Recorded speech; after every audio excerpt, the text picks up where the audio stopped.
Tits Tyne is a charity event that I organised when my mum got diagnosed with breast cancer when I started uni, and I've been running events since I was 14, and it was a good way for me to cope with how I was feeling with the situation.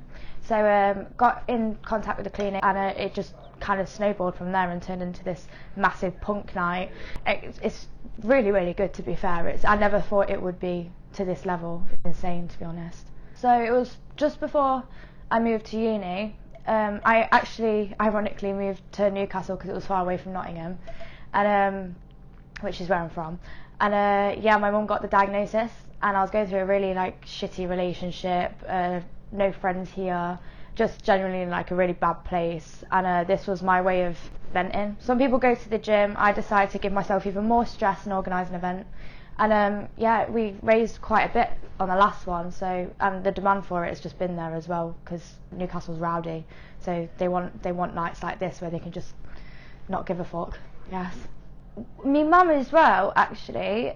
She was the main inspiration for Tits Tyne, because my mum is my favourite person to go to gigs with. So some people do family holidays, we do that, but then we also go festivals. And I remember my first gig with my mum was at the arena in Nottingham, and it was Muck Busted, but as McFly and Busted, because I was about 6. And ever since then, we go to James together, Tom O'Dell together. We've got this little group of people that we always go as mother and daughter. So my mum is just as much into gigs as I am. So that was a great way to show where I loved her in the time as well.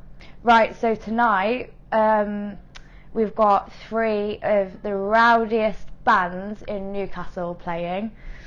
I don't know how the Cluny feels about that, but I'm really excited, considering the mosh pit was mental last time. But yeah, we've got Foul, Avenue and Primary Colours. Primary Colours played the last one but got them back because they blew my mind.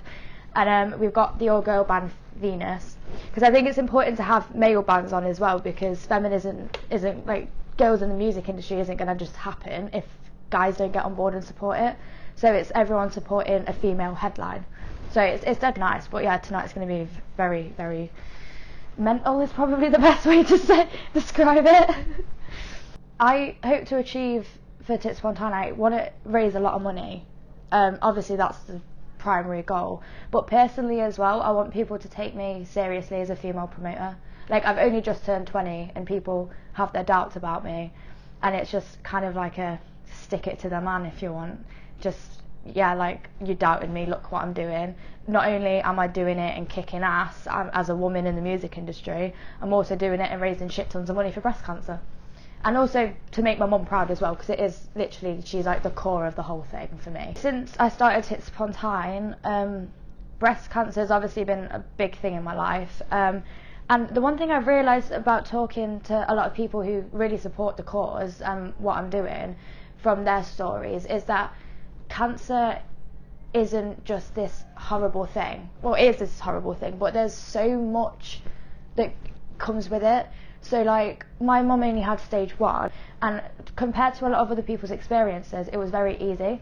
But it's now what's affecting her the most is not going to work when she was having her operations and stuff. That was the thing that got to her. And then what I learned as well is the consequences and the aftercare of breast cancer and the operations. Getting yourself checked is 100% the most important thing. Especially with my mum, how she couldn't feel her lump. Getting your scans, going to your scans, turning up and actually paying attention to your body and what's going on, that's by far the most important. And tell other people to get themselves checked. If you're even remotely, moles as well, just anything, it applies to any form of cancer or illness. You need to look after yourselves. Or if you are going to go out and go on the piss up and smoke loads, make sure that you look after yourself to catch anything before it gets bad. Because the reason my journey was hard with my mum, but it wasn't impossible, was because we got it before it became impossible to cope with. So that's the most important thing.